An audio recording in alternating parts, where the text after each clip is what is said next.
So it's well done to Ryan Sullivan then for picking up the track record here at Wimborne Road and making the track his own. Well done too to the Pirates on securing that fantastic double victory over the Wolves, which has given them a bit of breathing space now at the top of the Elite League. Well, another day, another dollar, as they say. We're back here at Wimborne Road, and it's actually 14 days later because last week's match rather against the Oxford Silver Machine was called off due to rain. Well, no such problems tonight. Hopefully we're going to stay dry, and we've got the visit of the Eastbourne Eagles. A very different looking Eastbourne Eagles it is for you this evening, and they certainly have been suffering some problems of their own.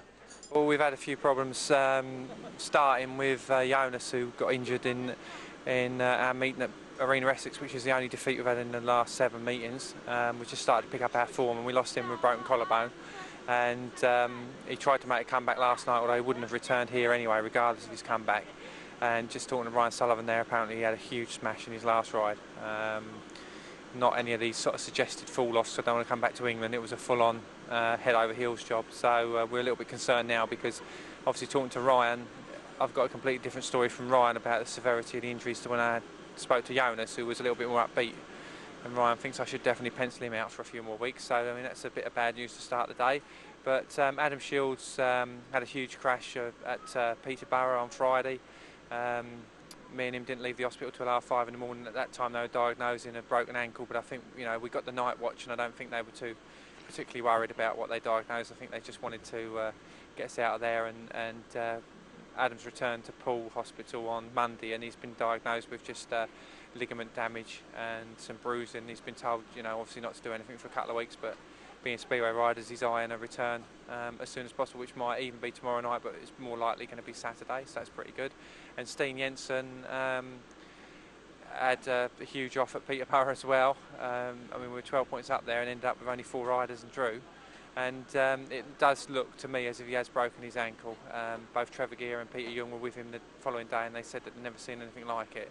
He went and rode in Poland and he couldn't really ride. He's pulled out of his Swedish League commitment yesterday, and obviously we're getting him back into the country on Friday just to see if we can, you know, get him on a bike, but that looks a bit unlikely at the moment. So obviously with that in mind, you know, we're 3 riders down. We've got Peter Young leaving anyway, which we're all a little bit upset about, to say the least. But, you know, we've tried everything in our power to keep him at Eastbourne. It's solely been his decision, and even now, you know, there's a great deal of disappointment in the team, and it's going to be interesting to see how we go tonight and tomorrow, because I think it's probably going to have a little bit of effect on our morale, and it's my job to make sure that doesn't affect us. But with that in mind, Adrian MIEDZINSKI's joined us today, who we've been training for 6 weeks, and we'd had some problems getting him released from Poland because his own club there didn't want him to come because they had a few injuries, and that was understandable. Their injuries have cleared up now, so they haven't stood in his way.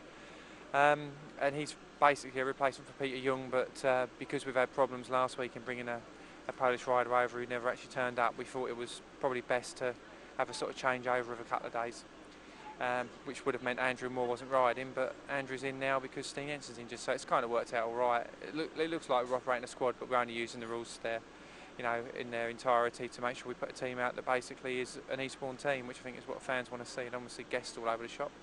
But then we have got a guest, and that's Gary, who's in for Adam Shields with ride replacement for Jonas. And you know, me and Gary have had a lot of up and downs in our time, and it's been a change around season for Gary, and you know, we're happy to have him because he actually came and guested for us for Nicki about 6 weeks ago, and I think I can put my finger on that was the point at which our season started to turn around, because we had a great night at Ipswich, and there was a lot of positivity coming from Gary, so I've got no hesitation in bringing him down here today, you know. And obviously he's a Poole track specialist, and hopefully Adam's never had a happy time around here, so that might prove to be quite fortuitous for us, but let's hope so.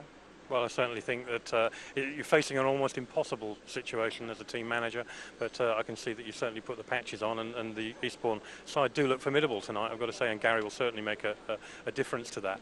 Eastbourne and Poole traditionally have always had a very healthy rivalry, and of course that came to a head really recently down at your place when in Heat 13 2 Poole riders mysteriously had engine failures, and suddenly Bjarne PEDERSEN was eligible to take a tactical ride in Heat 14. And I think it's been well documented commented, Matt Ford has had his comments, and he's been able to tell us how he feels about it, but we haven't had the chance to talk to you. And I'm just wondering whether, after the time has passed, whether your feelings have changed at all. No, not really. It's just one of those things that the sport could well do without at this moment in time, isn't it? But you know, I think at the time it was very clear it was Matt's decision and his decision alone, and he's the one that's got to answer for that decision. And I don't agree with what he said about it, but that's down to him. I think at the time, I mean, obviously, you know, there was a lot of feeling against it in the Poole pits as well, and I think that most people that come to Speedway and enjoy watching their Speedway, there's a line where they do suddenly sort of find it hard to draw the line between what is best for the sport and what is best for their club, and sometimes we overstep that mark, and it's a shame that has happened, and it happened between us and Poole. I think the greater disappointment with that was that it did happen in a match where I don't think Poole were ever going to win, because at that particular day we had two riders in David and Nicki that were going to beat everyone, and it seemed to me that if you're ever in a stage where you had to use that, if you ever had to do anything as desperate as that, you wanted to make sure that you fully knew that you was going to get the benefit that maybe in your own mind would outweigh, you know, the negatives of doing that. And it's just a shame. I don't really want to talk about it any more than to say that, you know, it's happened, and the person that's done it's got to live with it, not me. I didn't do nothing wrong that day, and I'm not saying I wouldn't do it or wouldn't have done it in a different circumstance, but certainly not if you were just trying to make up a few points for a bonus when you're top of the league. I don't think you really need to do that. I could see if it's a knockout cup and it was the cup final or it was a playoff decider, then you may just have done it, and I think that then you probably would have got the majority vote to say, well, that was a fairly reasonable thing to do. But to do it in what at the end of the day was a search for like a desperate couple of more points, I don't think it was really worth doing. But you know, it hasn't affected our season. You know, we've gone on well, and I mean, obviously, if we lose the bonus point by 2 points or something tonight, people will say, well, he's cheated out of it. But my view is, if we lose the bonus point by 2 points tonight, one of our ass is kicking anyway, because we're riding good at the moment, and we shouldn't be worrying about bonus points. We've got to start picking up some away wins. We've won at Wolves. We would have won at Peterborough if we had a full team. You know, we drew at Swindon, which should have been a win. We lost by 1 point at Ipswich. We lost at Arena by 4 when we would have won if Jonas hadn't been injured halfway through. You know, we're going pretty good, and we just need to worry about our own job now. And I think, you know, if we put things together, we could be down here in the playoff final, and then that really would be good fun. And, you know, that's what we're aiming for. Absolutely. Well, let's hope that tonight we have some excellent Speedway. We're certainly looking forward to it, and I'm sure the Eastbourne fans and the Poole fans will be looking forward to it too. Well, I hope they will, and I hope they, you know, I hope things don't get a bit silly, which they did up at our place, and I just don't like to see that, because we are all in the game together at the end of the day, and we should all be enjoying being together and enjoying some good Speedway. But let's hope that that's the case. But I'm sure if anything controversial happens tonight, I shall be called a few names, and vice versa if anything happens on the Poole side. But we're not looking for that. I think our team can do their talking out the start and around the bends. But you know, it's a big ask for us, new Polish rider. But we'll see. Well, the Eastbourne Eagles aren't alone in their problems, and in fact the Pirates themselves have had 1 or 2 problems this week, in particular with young Daniel Davidson last night. Yeah, that's right. I mean, I got the call sort of well this morning from Matt, just saying that he was going to be out this evening. So, and fortunately, Phil Morris could step in at short notice. Unfortunately, Daniel, of course, has been racking up some high scores and particularly useful at reserve. It could be a bit of an Achilles heel tonight. Yeah, that's right. I mean, it's going to be a tough meeting tonight. I mean, as you say, Eastbourne have had a few problems, but in fact, I think they're probably stronger than they were before, because they can use you know, Gary Havelock, David Norris and Nicki PEDERSEN, the rider replacement rides for the injured Jonas Kulamakorpi. So if anything, you know, I feel they're a bit stronger, and they've got Peter Young, who's been flying. So yeah, we've really got our work cut out tonight. You must have been bucked by their performance, and getting the double over Wolverhampton was a fantastic result for them. 14 days have passed. The Pirates still feeling confident, and has that performance really sort of spurred them on? I don't think, you know, any performance really spurs them on. I mean, we're obviously very happy to have had the win. I think it was first time since 1990. I think we've won at Wolverhampton. But no, we just take one meeting at a time. And I said to the boys, I mean, they know that tonight is going to be a tough meeting. Eastbourne want to come down and put one over on us. And as I say, my job and the boys' job is to stop them from doing that. But say it is going to be a tough one tonight. Naturally, we spoke to Jon Cook about his opinions about what went on at Eastbourne and that fantastic Heat 13. But I've got to say now that we're reading that the Speedway Control Board are now clamping down on that. Is that something you'd welcome as well? Yeah, I think so. I mean, as I said before, you know, I wasn't very happy about it, being an ex-racer. I mean, you know, when I raced, I raced. But they created a monster and it came back and bit them. And I mean, you know, after sort of, you know, we did that down at Eastbourne, I think a few other clubs, even down to conference level, were actually doing it. So it was just something that they've made it, and it's come back and bitten them. Well, hopefully we'll see none of that tonight. Yeah, no, I don't think so. I don't think the referees are allowed to not let us have a tactical ride if such an event should arise. But no, I don't think so. I mean, I don't think it's good for Speedway. But, you know, it's the rules. Well, for the Pirates, I've got to say Antonio Lindback, once again, has been in exceptional form, and the #1 race jacket doesn't really seem to have held you back at all. Yeah, they have opened really good on #1, so the start has been pretty good and the bike going really good. And I like to be here in England, and I like the tracks here. I started to feel me better here in England. So, is it disappointing sometimes not to be getting so many rides? Nah, not so much. Of course, there are a big chance not go 7 rides, of course, but that is pretty good to just go 4 or 5 races, and then you can see a little more. If you can take 9, 10 points, that is really good then. Now, looking at you tonight, you look very smart. I think you've got some brand new kit on, some brand new suit, and also your bike covers and your bikes look very smart. Tell us about that. Yeah, I have fixed some new stuff to England just for I had my last year's kits here, and they don't look good, and they don't feel good for me to have not the perfect stuff. I want to have the best stuff here, like I have the best stuff in Sweden, so, and also for the sponsors here. So I hope I can do a good meeting with this stuff also. Oh, we hope so too. Thanks for talking to us. Have a great night. Thank you so much. Well, this encounter is certainly proving to be quite a match-up. The Eagles are high on their recent run of success, whilst the Pirates haven't raced together as a team for 14 days. We'll have to see what the impact of those two features are as we now go at the usual time to join Graham on the tower for the racing.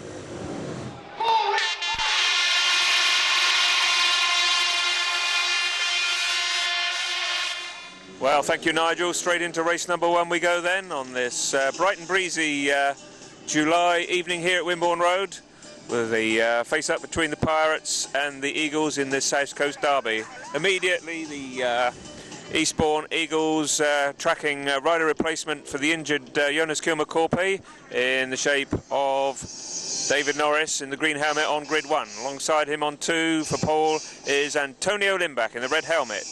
On grid 3, a new Polish signing for the Eagles, Adrian MIEDZINSKI, and it's Magnus ZETTERSTROM in blue, the skipper for the Pirates, as the tapes go up on race #1. And immediately, oh dearie, I think we've already seen that once this season. Magnus ZETTERSTROM there, getting a little bit of tumble, almost identical to the Heat 1 situation against Arena Essex. Once again, the rider on grid 1, David Norris, held his gate. Antonio Lindback moving into mid-track, and Magnus had no option but to bail out and took quite a heavy tumble. We hope that he's all right, but he looks a little bit worse for wear.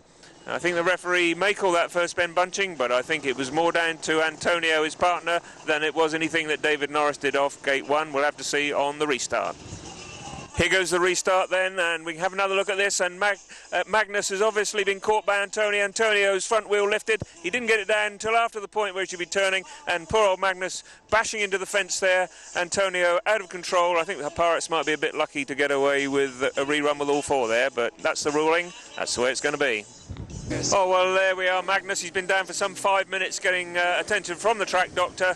A little bit tentative, but he is walking back to the pits under his own steam, and that's good to see. Whether he can compete all his rides is another thing.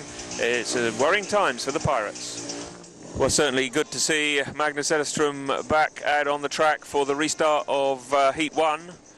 Referee Paul Ackroyd indeed did rule that all 4 riders back due to first bend bunching, albeit that it was the 2 Poole riders that messed each other up, or put it more precisely, Antonio Lindback's error into the turn there that messed up his partner and captain. So here we are then, back for the restart.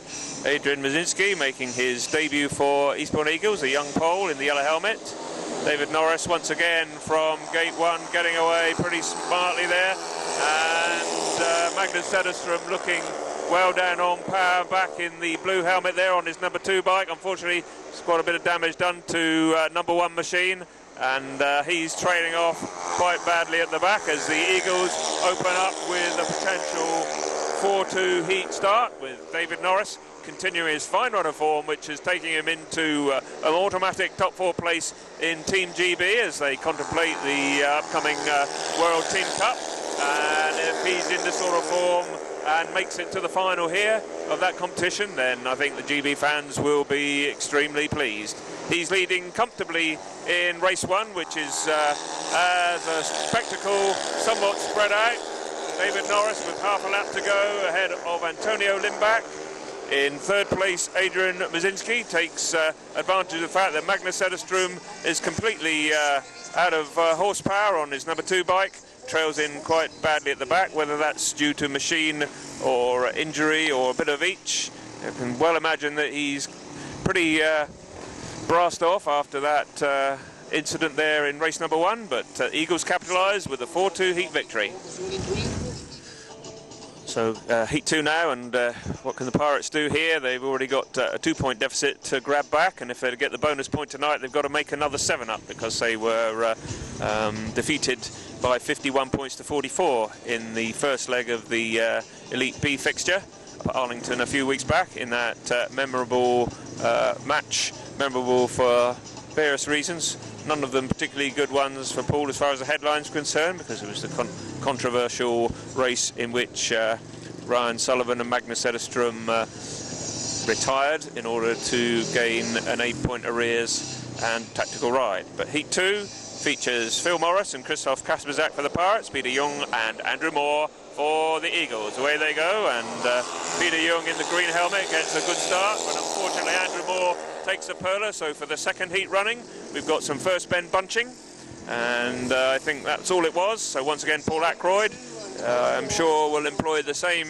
discretion as he did in heat 1 and pull all 4 riders back. Fortunately for Andrew, nowhere near as heavy a cloud of the safety fence as Magnus took in race 1, and he's back on his bike and should be back to the start in just a moment. Well, riders coming back for the restart of Heat 2. It's taken half an hour to get to this stage of the meeting due to those couple of falls there. That time Andrew Moore was quite fine. He jumped straight back on his bike. Unfortunately, it was the bike that was the problem. So here we go with the restart of the race. Phil Morris and Krzysztof KASPRZAK in the red and blue. Away goes the rider in green, Peter Young that time. He hadn't made the gate on the first attempt, but second time out he shoots from the tapes. The Pirates didn't want to see this. Krzysztof KASPRZAK got a good start from grid 3, but not good enough, and he's having to look ahead to see Peter Young, Phil Morris sitting in 3rd place, with Andrew Moore not too far adrift back in 4th place. So that's how the reserve race is shaping up. Peter Young out in front, of course a member of the World Team Cup winning Swedish team last season, 2003, and he's been a bit up and down with the Eagles this year. Certainly on home track he's not been happy with the small circuit at Arlington, rumoured to be about to transfer to Swindon, and I can see Roscoe in the pits looking on admiringly as Peter Young takes the final bend in the lead, start to finish, the winner of race number 2. So the Pirates have to be content with the drawn race, and the Eagles, of course, maintain their 2-point advantage by 7 points to 5. Well, not for the first time this season. A few worried faces around the circuit as the Pirates look down at their programme and say, oh, no Daniel Davidson, Magnus injured. It's all beginning to look a bit ominous. We've got former Pirate Gary Havelock out this time. Oh, what are the omens like? Well, we've had plenty of nail-biters so far this season. This match probably not going to be any different. In Heat 3 then, in the red, we've got Matej FERJAN going off the outside grid, mounted on his own equipment for the first time. Bjarne PEDERSEN, his partner in the blue helmet, goes from grid 2. Formidable pairing for the Eagles. David Norris, winner first time out in race 1 in the green helmet, goes from grid 1 again, so looking pretty good there. Gary Havelock in the yellow helmet goes from grid 3. What can the Pirates do here as they line up for race 3? Up they go, and David Norris gets another superb gate. And once again, we got a rider coming down on the first bend. It certainly seems to be one of those nights. 3 races, 3 first bend fallers. This time it's Matej FERJAN, and each time it's been the rider on grid 4. And Matej looks as if he's not sprung up straight away. We'll have to wait and see exactly how they sort this one out. And once again, the referee has ruled all 4 riders, and Matej's bike zipping back to the pits. Matej himself there just coming round. So, dear oh dear. 3 races, 3 fallers, 3 restarts, and we better order breakfast now, I think. Well, good to see Matej FERJAN striding back to the pits there, not looking too worse for wear, and looks very much as if the busiest man at the track tonight is the track doctor. 3 races, 3 call-outs. Let's hope that's the last. Heat 3, we're now 45 minutes on from the scheduled starting time, and 2 races completed. Matej FERJAN, like the other 2 first bend victims in the previous 2 races, having a generous amount of time from Paul Ackroyd, and quite rightly so, to get themselves and their machines sorted out. And of course, in Matej's case, unlike Magnus, he's only just got the 1 machine here. So tapes ready for Heat 3, away they go, and this time Bjarne PEDERSEN gets a great start, and David Norris is eclipsed on the first bend. But look at Gary Havelock coming through around the outside of Bjarne PEDERSEN. So it's really ding-dong here in race number 3, when we thought that David Norris would be the main danger. Gary Havelock coming back to haunt the old Pirates, and once again it looks like the visitors are going to go for another heat victory. This could put them 4 points ahead, and early danger signal for the Pirates, as it's Gary Havelock from Bjarne PEDERSEN. David Norris looking to go right round the outside of Bjarne PEDERSEN, which he does, to make it even worse start for the Pirates, because they're now trailing 5-1 in this one, and by 6 points to 12 overall. So not a good start. Matej FERJAN after that first bend problem, trailing quite badly at the back, and it's looking very bleak indeed for the Pirates, as round to the checkered flag we have Gary Havelock from David Norris. What a great ride that was from David Norris, and Bjarne PEDERSEN looking rather lethargic there in 3rd place, and the Pirates trailing, Eagles flying. Well, when you're struggling at home and you're 6 points down after 3 races, what more could you want than the world champion lining up against you? And that's exactly what's happening in race number 4 here, because the Eagles tracking Nicki PEDERSEN and then number 7 Andrew Moore. And for the Pirates, it's Ryan Sullivan and Krzysztof KASPRZAK. Can the Pirates do something about this? And Krzysztof KASPRZAK gets a good gate, as does Ryan Sullivan. And Ryan Sullivan is away into the lead. Nicki PEDERSEN coming around the outside of KASPRZAK into 2nd place. So the Pirates currently holding a 4-2 advantage, with Andrew Moore stuck right at the back. So this would narrow the deficit to 4 points if this is the way it stays, such as the Pirates' luck or form been tonight, and we can't automatically assume anything's going to happen, but it does look very much as if the new Poole track record holder here at Wimborne Road, Ryan Sullivan, is very comfortable on this newly relayed track surface. It's a little bit dry, the conditions tonight, because I think we've had very overcast conditions and a forecast of potential rain, which has not come to fruition, hence the dusty conditions. But it doesn't seem to be affecting Ryan Sullivan in the slightest, because he heads home the world champion Nicki PEDERSEN in convincing style in race 4, brings a few smiles back to the Wimborne Road faithful, as the Pirates take a 4-2 heat advantage, and the scoreline moves to the Pirates 10, Eastbourne Eagles 14.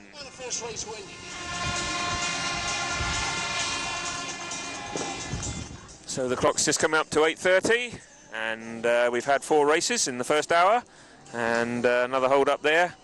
But we're now ready for race number 5 with Matej FERJAN and Bjarne PEDERSEN on grids 1 and 3 for the Pirates. Adrian MIEDZINSKI and Gary Havelock, rider replacement for the injured Jonas Kilmacorpe, coming in the green helmet on grid 4. So Eagles still 4 to the good. Pirates have grids 1 and 3, and I'm sure that Bjarne PEDERSEN and Matej FERJAN will want to do something about this, because they conceded a rather lame 5-1 in their first race, but they're a little bit smarter out of the tapes this time, and Bjarne PEDERSEN out in front, Matej FERJAN on the inside, but Gary Havelock breathing down their neck. The track has just been watered, but the two Pirates out in front. Oh, and Matej FERJAN getting nastily out of shape there, leaving a big hole for Gary Havelock to come up the inside. And Matej FERJAN just about getting back and recovering to come through on the inside to hold his third place. So although it's not the 5-1 it looked to be, with Matej just getting a little bit out of shape, nevertheless it's a bit of a recovery, although Adrian MIEDZINSKI looking quite a useful rider. And as Matej FERJAN takes a look over his shoulder, he sees the young Poole right there, and he's having to, oh dearie, dearie me, looks around and leaves a big door open. And Matej FERJAN has gone from the front to the back in 4 laps. It's just not a good night for the Pirates, and particularly not a good night for Matej FERJAN. Okay for Bjarne PEDERSEN, but it looked as if we were on for a 5-1. It ended up a 3-3, so it's still 4 points between them as the Pirates move on to 13 and the Eagles 17. On to Heat 6, and Pirate supporters looking for something to bring a smile back to their faces. They had a momentary glimpse with their solitary Heat winner, and that was Ryan Sullivan in race 4. Well, of course, Bjarne PEDERSEN in Heat 5 started a little bit of a recovery, but Matej FERJAN's last place set them right back, so they're 4 behind. In Heat 6, they track Magnus ZETTERSTROM in blue, Antonio Lindback in red. Nicki PEDERSEN lines up from grid 1 in the green helmet, and Peter Young, the winner last time out in his first race, he goes from grid 3. What can the Pirates do here? What can Antonio do from grid 4 against the world champion? Up go the tapes, and away they go. And he gets a good gate, and Nicki PEDERSEN doesn't succeed in manoeuvring on the first bend, and it's Antonio Lindback gating round the world champion in 5-star. He's totally fearless, looks around cheekily as if to say, I'm going to have a little bit of team riding here. Nicki PEDERSEN went absolutely sideways into that corner, and it was one of those do-or-die bends, but Magnus ZETTERSTROM there getting caught up the inside by Peter Young, so the Pirates once again letting slip a heat advantage for the third time this evening, and it's Peter Young who comes through to relegate Magnus ZETTERSTROM to the back, but perhaps a bit of a bonus to see Antonio Lindback leading Nicki PEDERSEN quite so comfortably here with half a lap to go. This is certainly going to give the Wimborne Road faithful something to cheer. Antonio Lindback there, clear winner of race 6, but it's still only a drawn race, and it's 16 points to the Pirates, 20 to the Eagles. Antonio Lindback, the winner. Well, the Eagles certainly got a long injury list at the moment, with already missing Jonas Skilmakorpi for a couple of weeks. And at Peterborough last Friday, they lost Adam Shields and Steen Jensen, their new Danish signing, in their 48 all draw. But they don't seem to be suffering too much tonight, because they're still 4 points ahead, and we're on to race 7 with Ryan Sullivan and Phil Morris, the two Pirates. And Ryan Sullivan was a convincing winner first time out. He's got grid 1 this time, but he's up against Dave Norris and Gary Havelock, so quite a powerful duo for the Eagles. Ryan will be hoping that his gating prowess does the trick here, and so will the crowd here. A good crowd here on this sunny, albeit blustery evening, 1st of July, and waiting release of the tapes now. Up go the tapes, and it was a good gate by Norris from 2, comes right across on Sullivan, and Gary Havelock coming around exactly what the Pirates didn't want. David Norris tonight is a thorn in the side of the Pirates, and Ryan Sullivan out in the dirt is way back behind Havelock and Norris, and although it's by accident rather than design, it looks as if the Pirates are once again going to go 8 points behind the Eagles. They did it up at Arlington in controversial circumstances. The circumstance tonight is that, yes, the Eagles are riding their pants off, and the Pirates seem as if they're riding with theirs down, because at the moment the Eagles, bolstered by Gary Havelock on probably this is at least twice the point scoring power that we saw him in Peterborough colours earlier in the season. He's absolutely flying, as is David Norris, and they're going to show a clean pair of wheels to Ryan Sullivan. Absolute disaster for the Pirates, and they're now 8 points ahead. It's the Pirates on 17, the Eagles on 25. How about that tactical ride then, Neil? Well, come on, Neil Middleditch was my parting comment on race 7, and sure enough, he's come up with a tactical ride in race 8. But I wouldn't have believed it would have been Magnus ZETTERSTROM, who's had 2 disappointing last places so far. But obviously the skipper is confident he's going to bounce back this time. He's got the black and white helmet on. He's out with Krzysztof KASPRZAK. They're on grids 1 and 3. And the Eagles bring in Peter Young to partner Adrian MIEDZINSKI. And away they go. And in fact, it is the tactical change of Eastbourne bringing in Peter Young. That is the trump card, because he's out of the gate. Had it been the original scheduled rider of Andrew Moore, it wouldn't have been so bad for the Pirates. But unfortunately, it's the number 6 Peter Young who's had a win and a 3rd place. And unfortunately for the Pirates, he's out in the lead, and Magnus ZETTERSTROM struggling in 2nd place. He will get 4 points for this, but it'll also be 4 points for the Eagles. That's assuming that Magnus can hold on to that 2nd place, because Adrian MIEDZINSKI is battling hard in 3rd. He's relegated his countryman Krzysztof KASPRZAK to the back, so the best the Pirates can hope for this time, unfortunately, is a share of the spoils, and they've used up one of their tactical rides. It's all going pear-shaped for the Pirates tonight, and on the run into the tapes, it looks as if Magnus ZETTERSTROM is going to be passed. I think he was indeed. I think that he lost that 2nd place on the run-in to Adrian MIEDZINSKI, so it could even be worse. It could be a 5-2. We'll wait for the result. And I've got a feeling that that could have been a 4-all turn into a 5-2, in which case that would have been absolute disaster for the Pirates. We're at the halfway stage of the meeting. We're on 8 races completed, and the Pirates still 8 points in arrears. Where's the recovery coming from tonight? It's a bit hard to see at this stage, but maybe it's from Matej FERJAN and Bjarne PEDERSEN in Heat 8, Heat 9, who line up against the pairing for Eastbourne of Nicki PEDERSEN, and a reserve change, Peter Young out, and in comes Andrew Moore for his 3rd ride. Maybe Jon Cook there having a little tactical look at the later stages of the proceedings, keeping Peter Young back for that. So this could be an intriguing battle between the current Danish champion Bjarne PEDERSEN and the current world champion Nicki PEDERSEN. And Bjarne on the inside there, gets away smartly from the tapes, as does Matej FERJAN, and the 2 Pirates out in front.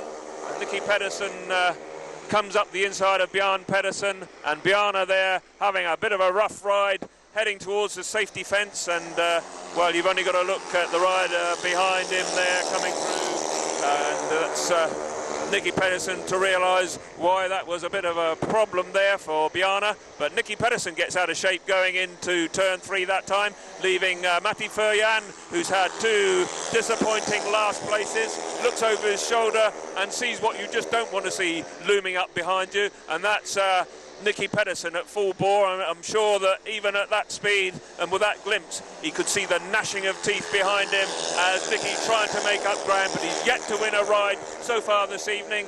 And Matej FERJAN was yet to win a point up until this race, but he's made himself a firm favourite this time, because he bounces back and well, somewhat enigmatic, but nevertheless a very welcome heat win from Matej FERJAN in race number 9 there, leading home from Nicki PEDERSEN. 3rd place there, Bjarne PEDERSEN, getting a little bit of a heave-ho from fellow countryman Nicki, and Andrew Moore finishing at the back. So the Pirates take a welcome heat win. It narrows the margin to 6 points. Still a mountain to climb, I would say, and it's 25 points to the Pirates, 31 to the Eagles.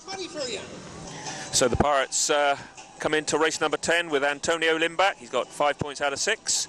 And his partner Magnus ZETTERSTROM, the skipper, just that 4-point tally from a 2nd place in race 8 to go with 2 last places, and auspicious opposition from Gary Havelock in the yellow helmet going from grid 2, and David Norris unbeaten by a home rider so far this evening. He goes from grid 4. What can he do against Antonio Lindback this time? And Havelock once again gets a good start. And I'm afraid it's looking the familiar picture with Norris and Havelock out in front. Antonio Lindback having a big handful around the outside there, coming through up the outside.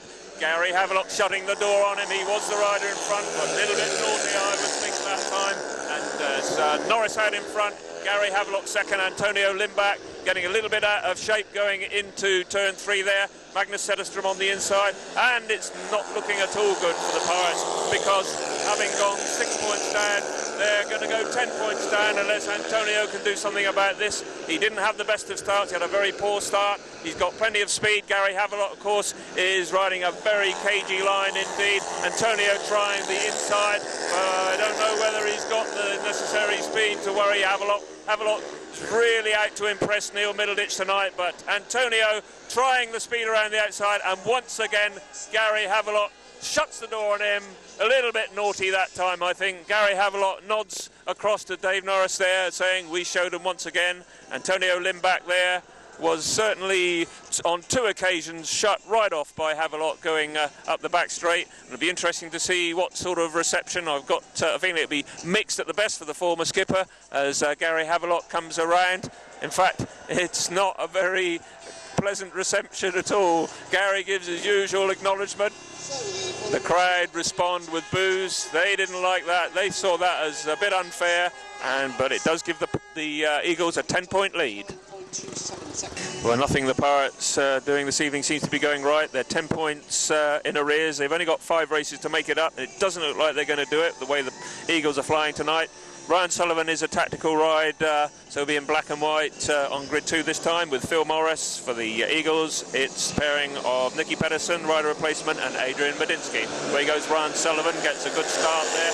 Nicki PEDERSEN roaring around the outside, and coming through the number 6, Phil Morris there, comes up the inside of Nicki PEDERSEN. I don't know how long he's going to take that, but Ryan Sullivan is out in front from Phil Morris.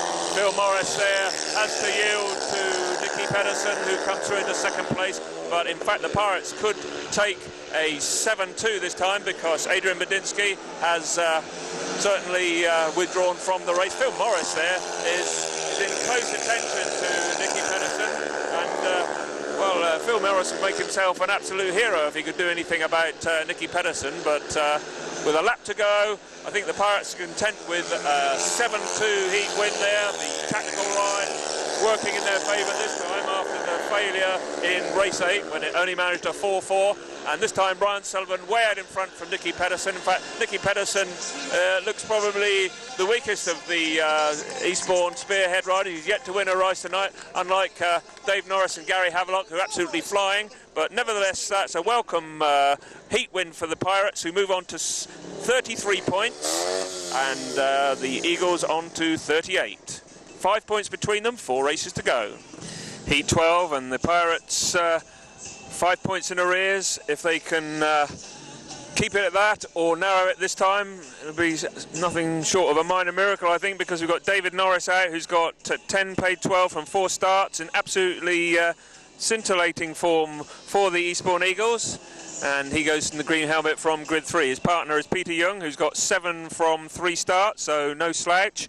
And for Poole, Matej FERJAN, the solitary race win in Heat 9, and his partner Krzysztof KASPRZAK. Away they go, and Matej FERJAN getting a good start there with David Norris right on his outside there, breathing down his neck. Matej FERJAN out in the lead with Peter Young and David Norris in 2nd and 3rd, and Krzysztof KASPRZAK at the back. And indeed, it looks very much as if Peter Young there seriously messed up David Norris. Krzysztof KASPRZAK on the inside. So if the Pirates can contain the Eagles in this one with a 5-point arrears, it might give them some hope as we move into the final 3 races with the big guns coming out.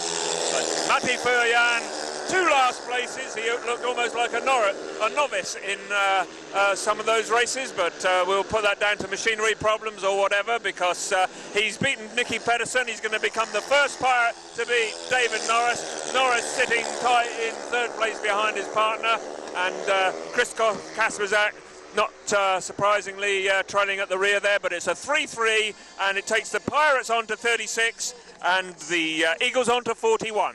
5 points between the teams, 3 races to go. Well, moving on to Heat 13, it's a big one, and possibly the last throw of the dice for the Pirates in this one, as they line up on grids 1 and 3 with Antonio Lindback in the red helmet. For the Eastbourne Eagles, they've run out of big guns for rider replacement, and they bring in Adrian MIEDZINSKI in green on 2. Got Ryan Sullivan grid 3 and Nicki PEDERSEN grid 4. Can the Pirates get a much-needed 5-1 here? Nicki PEDERSEN's going to try and make sure that they don't. What a tight first bend that was. Antonio Lindback out in front. Ryan Sullivan alongside him on the outside. Nicki PEDERSEN in third is there. Ominous in yellow, looking for the slightest opportunity to pounce, but at the moment Ryan Sullivan out in the lead with Antonio Lindback. Oh dear, Antonio getting a little bit out of shape on turn 3 there, but they're getting a little bit of a lead now. The Pirates, this could be an absolutely vital 5-1 if they can hold on to this, but Nicki PEDERSEN is not the rider that you want behind you when you're in this situation. Ryan Sullivan looks safe out in front. Antonio Lindback, though, with a lap to go, has Nicki PEDERSEN breathing right down his neck. It's a test of nerve as much as speedway skills. Half a lap to go. Can the Pirates rescue a 5-1 here to put them just 1 point in arrears? Oh, what a sensational race from the Pirates with Ryan Sullivan and Antonio Lindback heading home. Nicki PEDERSEN and Adrian MIEDZINSKI to take a 5-1. The Pirates move on to 41 points. Eastbourne Eagles on to 42. Would you believe it? 1 point between them. 2 races to go. It's all back on. Antonio Lindback.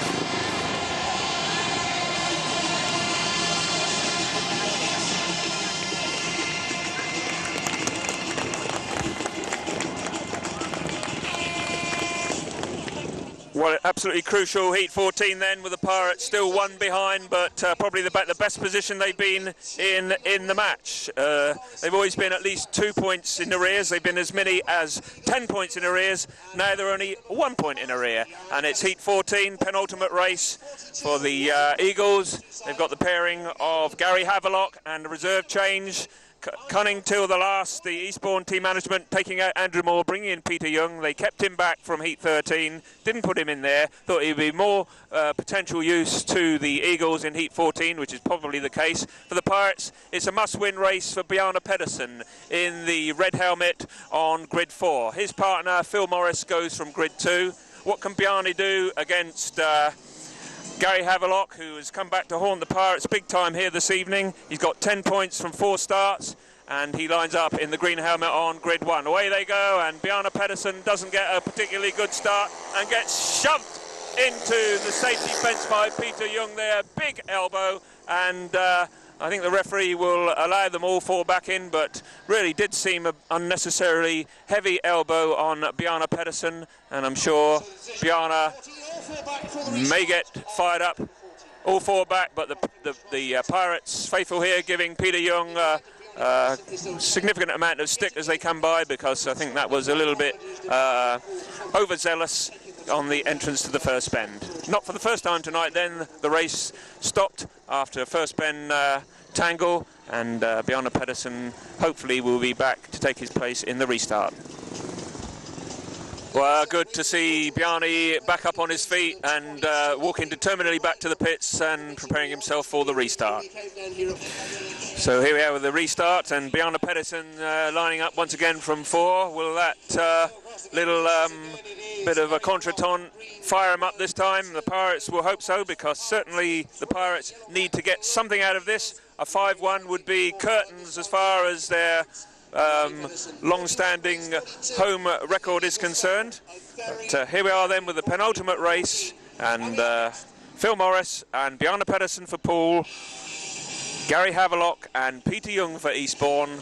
What can the Pirates do? They must get something out of this race. A draw would be ideal, but they must at least get a place here, and away they go. And this time Bjarne PEDERSEN does not get the gate that we wanted, and he cuts back underneath. But Peter Young and Gary Havelock are on for a match-winning 5-1. Bjarne PEDERSEN there, coming through up the inside of Gary Havelock to come into second place, but Gary Havelock immediately back at him, and Peter Young looking around and doesn't see Gary Havelock. Gary Havelock has to yield and coming back up the inside, but Bjarne PEDERSEN fights him off. Oh dear, this second place for Bjarne PEDERSEN could make all the difference in the league points, and it's going to be a 4-2 if it stays like this to the Eagles, which would mean they would be 3 up with 1 to go, and that would mean the nominated riders would dictate everything.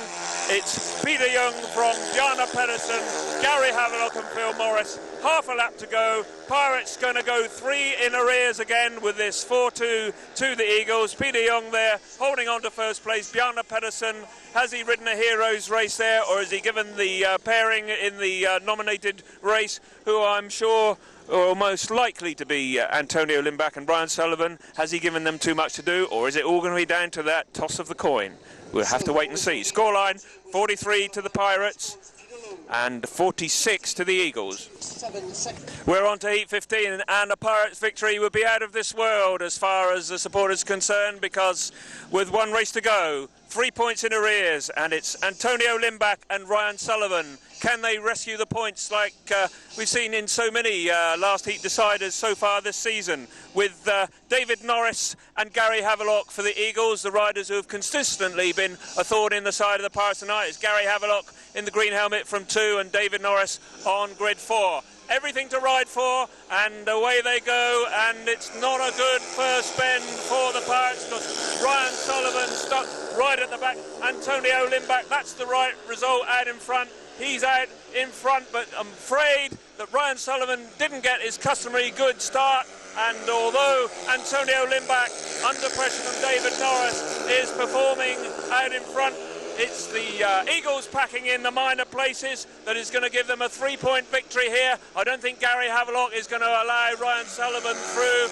and that means that the Pirates are going to lose their home run for the first time this season. In fact, for the first time since the beginning of the 2003 season, because Ryan Sullivan's trailing at the back, Antonio Lindback out in front, but Ryan Sullivan did not make the gate that the Pirates fans had eagerly awaited, and unfortunately for the Pirates, they're going to go down by 46 points to 49.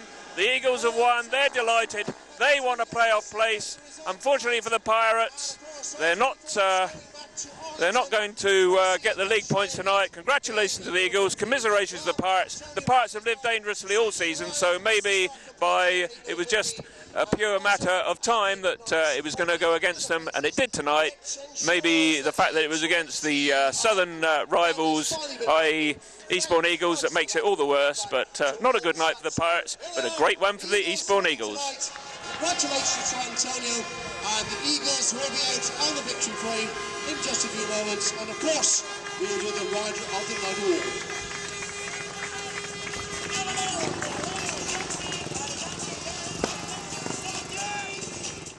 Well, it's a very subdued Wimborne Road then as the Pirates fans leave. And I've got to say there's a certain almost inevitability about tonight's results. It seems like a home defeat has been hanging over the heads of the Pirates for some time. And we seem to have been so close and so far away at the same time. But tonight, unfortunately, that sword that has been hanging over their heads has fallen, and the Pirates finally lose that home record here at Wimborne Road in 2004.